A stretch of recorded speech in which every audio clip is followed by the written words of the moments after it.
Hello, everybody. Scott Golden here with the World Class Championship Wrestling Review Series for 1986, the last episode in 1986, the 27th of December 1986. And we have all 5 years as best they are available. A few missing episodes here and there, but over almost 200, I think we're 240 plus episodes of World Class Review Series here. We move into that final week in 1986.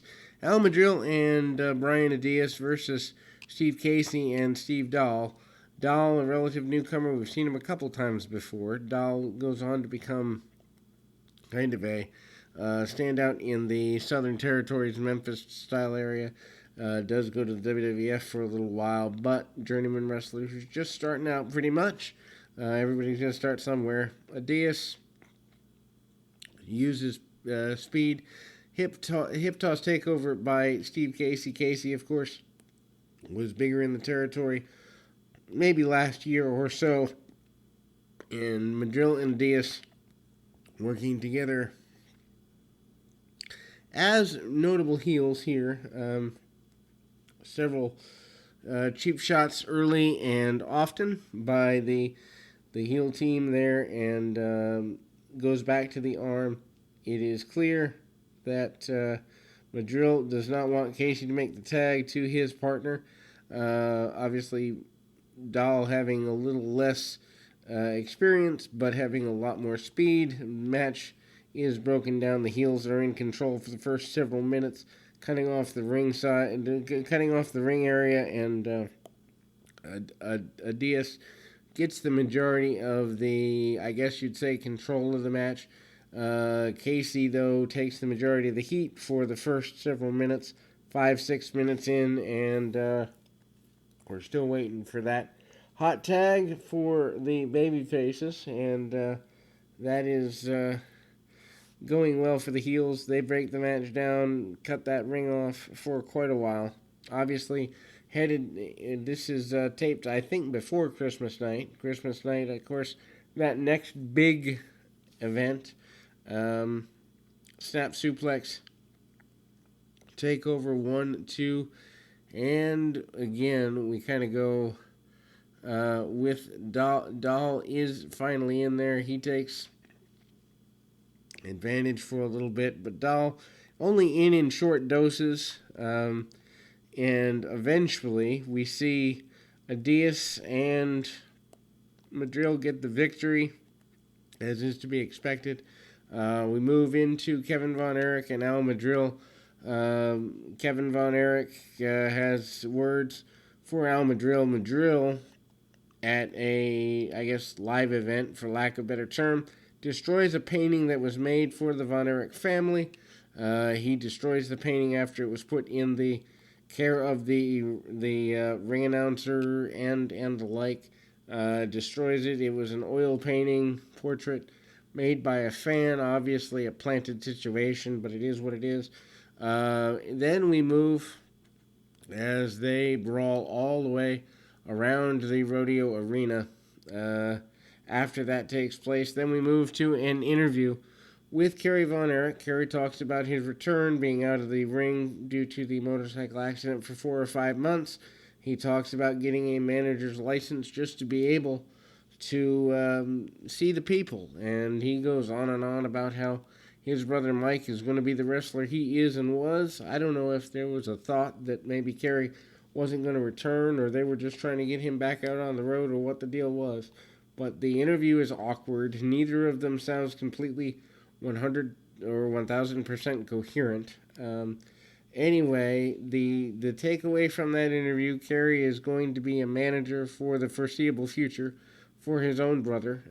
Then we move into Steve Simpson against Killer Brooks. This is meant to mainly be a highlight for Simpson. Simpson, still a former television champion. I believe Bigelow may have already left the territory or leaves after Christmas night, so maybe we won't see much more of him. But anyway, Steve Simpson, who is a guy that I assume could have gotten a contract anywhere he wanted it. Manages to do a walk-up monkey flip among other maneuvers.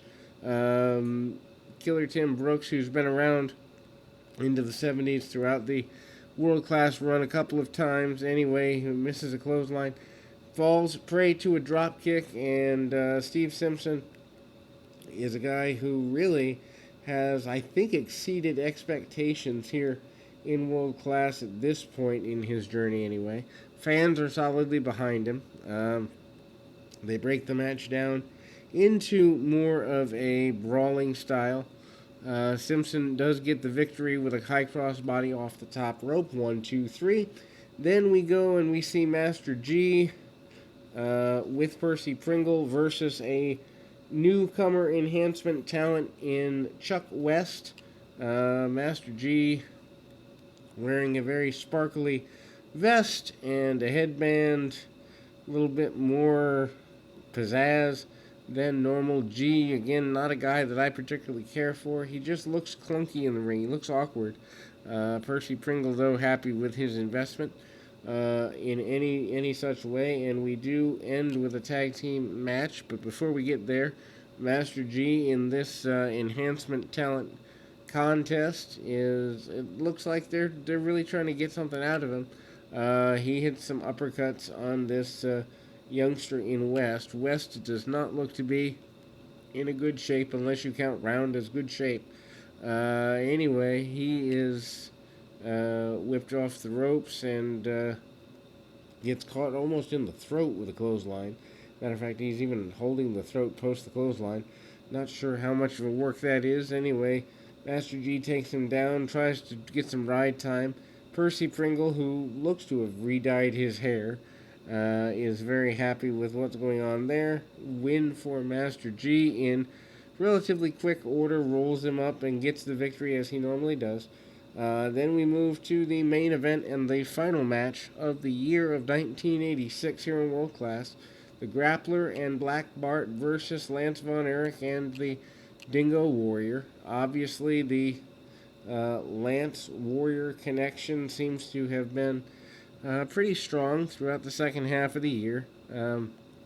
Lance and Bart square off. Bart uses some power. Of course, Bart, a former world champion in the area after the split off this year of the World Class Wrestling Organization from the NWA, and I'm not quite sure that the choice to have Bart in your world title lineage did a lot for the overall look and feel of your organization, but they did it, and they can't go back from it. Anyway, Warrior comes in with the Grappler. Warrior just about tries to crank his head off with the headlock he uses. Warrior uses, obviously, power. Getting more muscular, more defined. I would suspect he's using some enhancements here. Black Bart and Warrior square off. Warrior uses power again in that scenario, although Bart tends to slow him down, as does the Grappler. Grappler has faced off one-on-one with the Warrior in the past, and Warrior works the arm, tags off to Von Erich. Von Erich, the more athletic of the two on the babyface side, obviously. Grappler takes him down and tries to get kind of more submission style. Tag off to Bart. Double team maneuver on Lance. Tag to the Warrior. Warrior comes in, cleans house as Warrior would be wont to do. Big boot, almost Brody-like in nature. And Warrior takes his man from one corner to the other. Clotheslines in the corner, and with about 2 minutes remaining, it looks like the Warrior is going to be the last face we see in 1986. Double team, double backdrop on the Grappler, and tag off. Warrior hits a clothesline. Grappler gets his head taken off. 1, 2, 3, and the Warrior with the pin to close World Class in 1986, and the entire run, 82 through 86, is now here in audio format. We are going to cover the last 2 years as well, up through October of 88. That's what's available on the network. If I can find more, we'll look for that as well. But until then, keep your feet on the ground, your mind in the moment. Until next time, everybody.